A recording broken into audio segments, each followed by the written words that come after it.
Everyone here loves courage, but who exactly is he? He's a scared dog that does whatever he can to protect his home. Nowhere. Where is nowhere? Is it the place where there is nothing, no one, no hope?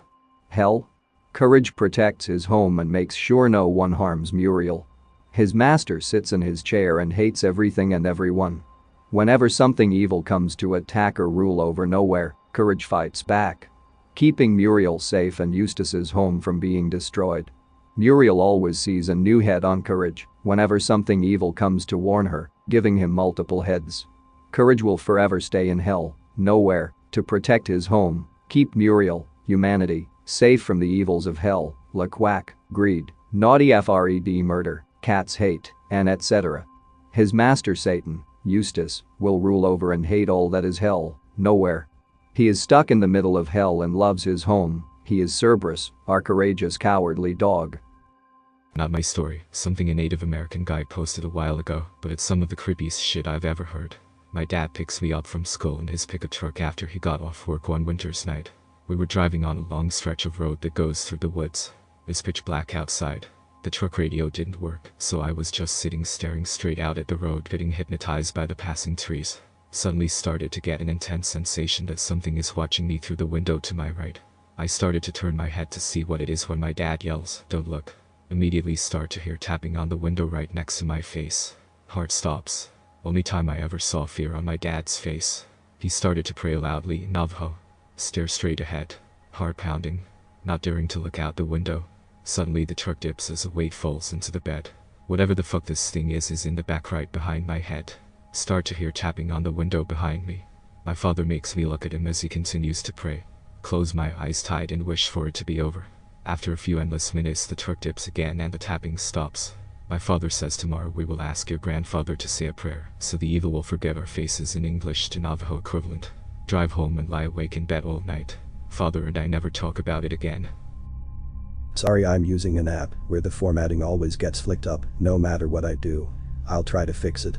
Working as a cashier in San Fran for a couple years, trying to get my life back together. Raggedy man walks in with a guitar. I feel like he's dangerous, so I decide to let him shoplift. He calls me brother and walks out, thanking me. I take the heat from my boss later. I learn 3 months later that was Charles Manson. Don't stop reading this. Don't look away. You see. My darling, I am watching you, not where you would find me, so don't look around. Don't look away from your computer screen. I've known you for such a long time. Remember when you would crawl into your parents' bed at night? That wasn't your mom you cuddled up to, my love. And when you got too old to sleep with me, I would go to your bed instead. I still do from time to time when I'm messing you. I make sure you don't remember those nightmares. The ones where you open your eyes and see what's left of mine staring back at you. The skin is starting to grow over them, but I can still see that beautiful look of terror on your face. I can still see the smell of my rot overwhelm you. My flesh tingles when you feel my damp, bony hand covering your mouth while the other strokes your cheek. Don't worry, I won't leave you. In fact, I'm watching you right now. Don't look away from the screen, my dear, I love staring into your eyes. Not supernatural but still. I was 18 living on my own. Bad neighborhood. Smoking cigarette from my window on the 4th floor, about 2 a.m. I hear a girl crying and being dragged by her hand by a man. She's about 8. She keeps yelling, "Dad, Dad." It doesn't faze me. Neighborhood was bad. Plenty of people abuse their kids. The guy keeps pulling on her arm to follow him. He's audibly very angry, yelling back at the girl to shut up. They enter an apartment building almost parallel to mine. As soon as they enter the building the girl starts screaming very loudly. I still don't think anything of it. 2 days later I come home and police everywhere. Turns out the man wasn't her father, he raped and killed her. The landlord got bothered by the smell and walked into her dismembered body. This is the tale of 2 boys in the woods. It's not my own tale, but it's a true tale. Some would say, no. Not true, that's not how it happened. But it's how the other guy, the one who lived, explained it. They had been visiting a small place in Norway, about 350 people lived there at the time. I lived there. They were city boys, wanted to see the country, the woods, and enjoy a bit of beer and women. At one point a third guy had joined them in their endeavor to enjoy themselves. Later it was told that none of them knew who he was or where he'd come from, just that it felt right to have him there, like they had been missing a piece of a puzzle, and that the guy was that piece. Let us call the two friends Jair and John, and the third guy who no one remembers even seeing anymore for Seb. John began feeling ill one night. He told Jair that Seb was acting all weird and that he felt sick being near him. Jair laughed it off, but John became more reclusive and apparently refused to have Seb there anymore. Jair and John fought that day, and Jair told John to stay in the cabin and be sick all he wanted because Jair was heading out to drink. However, while Jair was drinking, John joined him. It was about 27 below Celsius, Amerifags, and icy that day. John explained he didn't want to sit at home, that he was sorry for his behavior. When they left, John didn't get his jacket back, claiming he was fine without it. Now this is where it gets a bit tricky. You see, Jair swore John came home with him, that they shared a meal and that John told Jair that Seb had left. Jair thought nothing of it until he was woken by a knocking at the cabin door. It was the cops telling him that John had been found floating under the ice under the bridge and that his clothing had been found neatly folded in a crossing by a taxi driver, his shoes on top. Apparently John had been dead for about 12 hours, while Jair knew he had spent time with John within that time range and told the police so. The police figured he was in shock, denial, that sort of thing. But Jair was adamant. There were 2 plates on the table and John's bed had been slept in. But when Jair told them about Seb, they became very serious and began asking questions about Seb, how he spoke, how he walked and talked, that sort of thing. Jair willingly explained everything about Seb and was carted off to the mental hospital, charged for murder, but apparently too sick to stand trial. If I think back to that night, it snowed heavily. And the taxi driver found the clothing free of snow, neatly folded. If John died that early, there is no way those clothes wouldn't be covered with snow and impossible to see. So, what's your guess? A skinwalker seemingly gliding into their friendship seamlessly? Or just schizophrenia? Just. In 1983, a team of deeply pious scientists conducted a radical experiment in an undisclosed facility. The scientists had theorized that a human without access to any senses or ways to perceive stimuli would be able to perceive the presence of God. They believed that the 5 senses clouded our awareness of eternity, and without them, a human could actually establish contact with God by thought. An elderly man who claimed to have nothing left to live for was the only test subject to volunteer. To purge him of all his senses, the scientists performed a complex operation in which every sensory nerve connection to the brain was surgically severed. Although the test subject retained full muscular function, he could not see, hear, taste, smell, or feel. With no possible way to communicate with, or even sense the outside world, he was alone with his thoughts. Scientists monitored him as he spoke aloud about his state of mind in jumbled slurred sentences that he couldn't even hear. After 4 days, the man claimed to be hearing hushed unintelligible voices in his head. Assuming it was an onset of psychosis, the scientists paid little attention to the man's concerns. 2 days later, the man cried that he could hear his dead wife speaking with him, and even more, he could communicate back. The scientists were intrigued, but were not convinced until the subject started naming dead relatives of the scientists. He repeated personal information to the scientists that only their dead spouses and parents would have known. At this point, a sizable portion of scientists left the study. After a week of conversing with the deceased through his thoughts, the subject became distressed, saying the voices were overwhelming. In every waking moment, his consciousness was bombarded by hundreds of voices that refused to leave him alone. He frequently threw himself against the wall, trying to elicit a pain response. He begged the scientists for sedatives, so he could escape the voices by sleeping. This tactic worked for 3 days, until he started having severe night terrors. The subject repeatedly said that he could see and hear the deceased in his dreams. Only a day later, the subject began to scream and claw at his non-functional eyes, hoping to sense something in the physical world. The hysterical subject now said the voices of the dead were deafening and hostile, speaking of hell and the end of the world. At one point, he yelled "No heaven, no forgiveness" degrees for 5 hours straight. He continually begged to be killed, but the scientists were convinced that he was close to establishing contact with God. After another day, the subject could no longer form coherent sentences. Seemingly mad, he started to bite off chunks of flesh from his arm. The scientists rushed into the test chamber and restrained him to a table so he could not kill himself. After a few hours of being tied down, the subject halted his struggling and screaming. He stared blankly at the ceiling as teardrops silently streaked across his face. For 2 weeks, the subject had to be manually rehydrated due to the constant crying.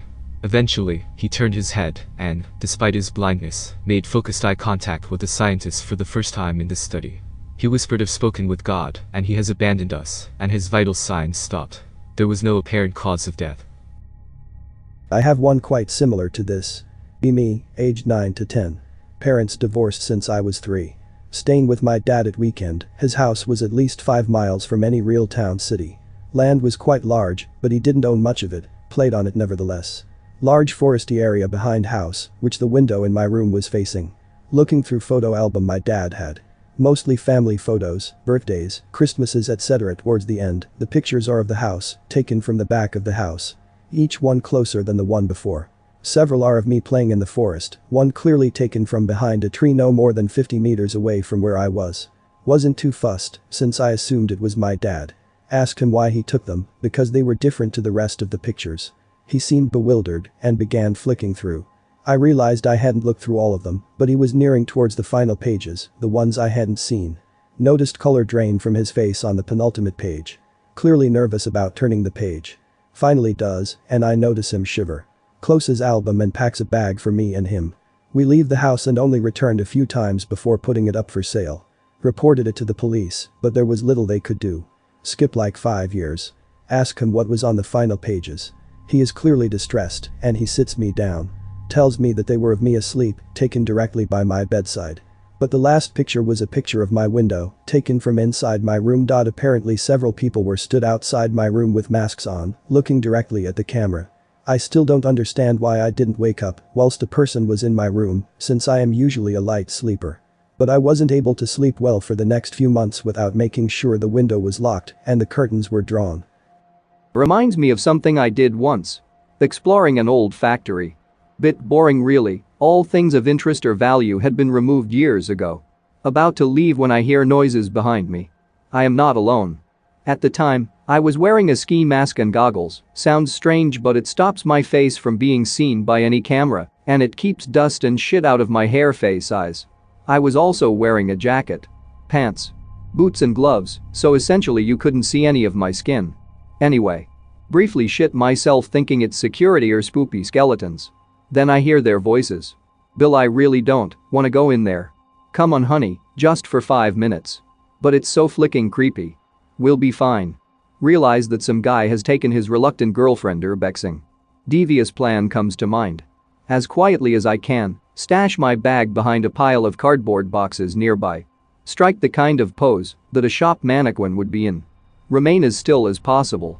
After about 2 minutes of waiting, they find me. The guy jumps back, the girl screams. Relax honey, it's just a mannequin. Bill, why the fuck is there a mannequin in a factory? People probably dump stuff here all the time. Bill moves slightly ahead, but the girl comes closer to me. It's so fucking creepy, she says again, looking up at me. Suddenly I turn my head, so I'm looking right at her. If you think I'm creepy, you should see the other guy.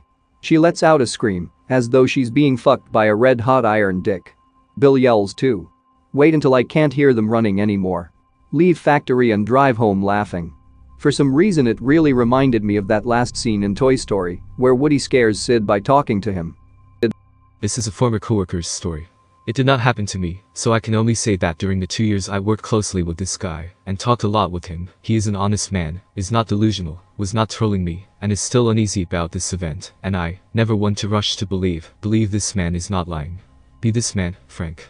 First night in old house he just bought and finally got all moved into. Lives alone. Be asleep, no lights on. Wake up because someone or something is touching his foot. Still half asleep, begin to comprehend. That's fingers. That's a kicking hand probing around at my legs. Quickly begin to clear head from sleep and realize this is not a dream and this is kicked. Doesn't believe in X must be a burglar, murderer, pervert.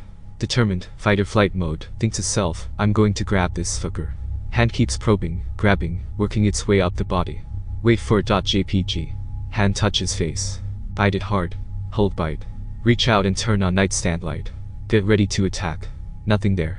He was forever scared in that house and eventually moved out because of it. I thought it was just me. In my pregnancy I had strange cravings. I wanted raw meat, I craved drugs and alcohol, and I would take them whenever I could. I had headaches that would leave me incapable, but I didn't stop myself from taking the strongest painkillers I could, even though I knew they could kill the life inside of me. I lost my child because of this, at least that's what I thought. I had a dream about a fire. Blood and bone and screams, and I woke up in the middle of the night, my sheet soaked in blood and lumps of my unborn child. My stomach felt as though it was squirming. I was rushed to the hospital. They scanned what was left of my bump, and they said I was still pregnant, but the trauma of a miscarriage so late in the pregnancy would have had a terrible effect on both me and the other baby. They kept me in for a time. I only had a few weeks left. The baby came early and the labor was easy for me. As I held my new, healthy, perfect baby girl, I felt a little sad that I wasn't strong enough to keep her twin. But my tears stopped when she smiled. We kept her in our room in a Moses basket, and she barely kept us awake with crying and was easy to feed. At night I would wake up, hearing a baby screaming as if it were in pain, only to see her asleep, warm and safe in her basket. When I closed my eyes again, I saw soft pink creatures, like sea creatures, nestled together. Then a darkened one opened its terrible eyes and released its vicious claws, tearing its companion and sinking pointed sharp black teeth into it, filling my vision with blood and my ears with the sound of baby screams. I went to the doctor. He said it was guilt. I began to feel paranoid that everything would hurt my baby. I kept her closer to my bed in her basket.